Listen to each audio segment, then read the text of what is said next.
Hello, everybody. Welcome to Profiling Evil Reacts. I'm Mike King, and I want to get you caught up on what's happening in the Tristyn Bailey homicide case. Now, you might recall that this was the murder of a 13-year-old student athlete in the Jacksonville, Florida area. She was allegedly murdered by a 14-year-old classmate named Aiden Fucci, just blocks from her home. This little girl suffered more than 114 stab wounds in the fatal assault.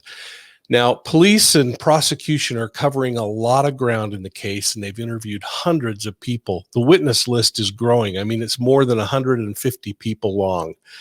So as we jump in, please take a moment, hit the like and the subscribe button on your screen. Ring the bell so that you receive notifications of other videos like this one.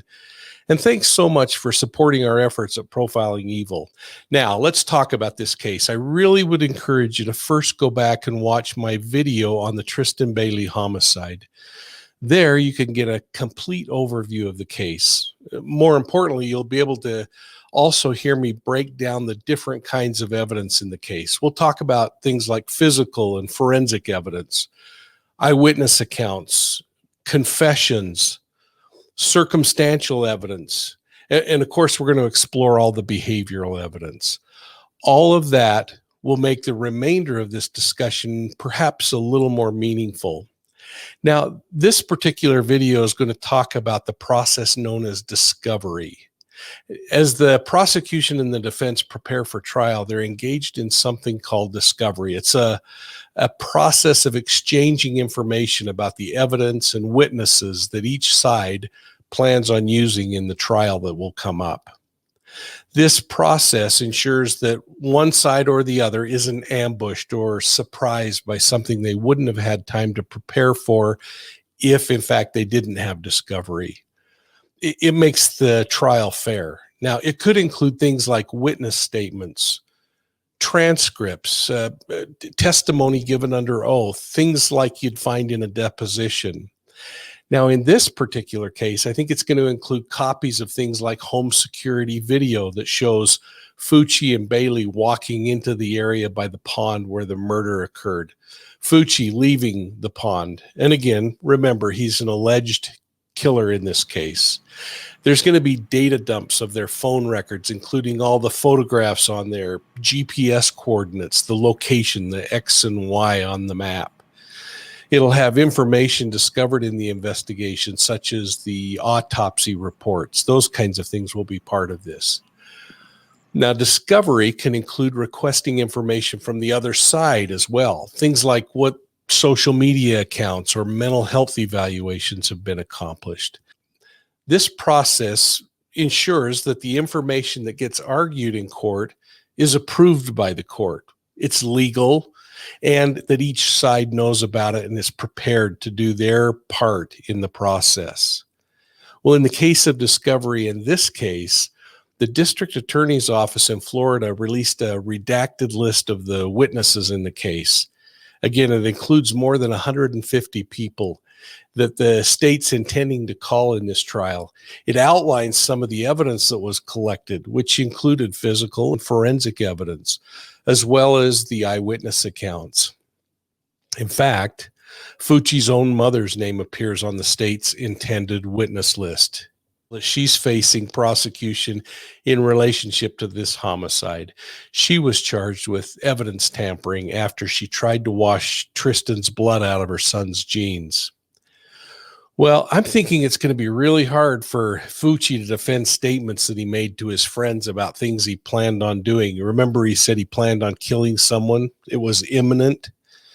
These kinds of comments, along with evidence recovered from his t-shirt and his shoes, all those are going to be used to build a case against him. Police will undoubtedly include statements the 14-year-old made during questioning. And we can rest assured that police will share any social media posts made by Fucci, including those conversations like I just talked about. Hey guys, has anybody seen Tristyn lately? Accompanied by the selfie in the back of a sheriff's vehicle. As I reviewed the state's discovery exhibit, I really became interested in the names and addresses of the witnesses. I ended up plotting those witnesses on a map, and I discovered that many of the people that will testify actually lived on Saddlestone Street, the location that we know Bailey and Fucci walked along, and they were captured on camera. At least 13, and actually many more of these witnesses are on the same street, and it suggests that police have obtained a lot of video surveillance. In fact, as I look at the discovery document already, I can see at least 7 separate security video feeds that are going to be part of the state's arsenal in this case. Now, what also became clear to me is that Fucci apparently made some sort of statement.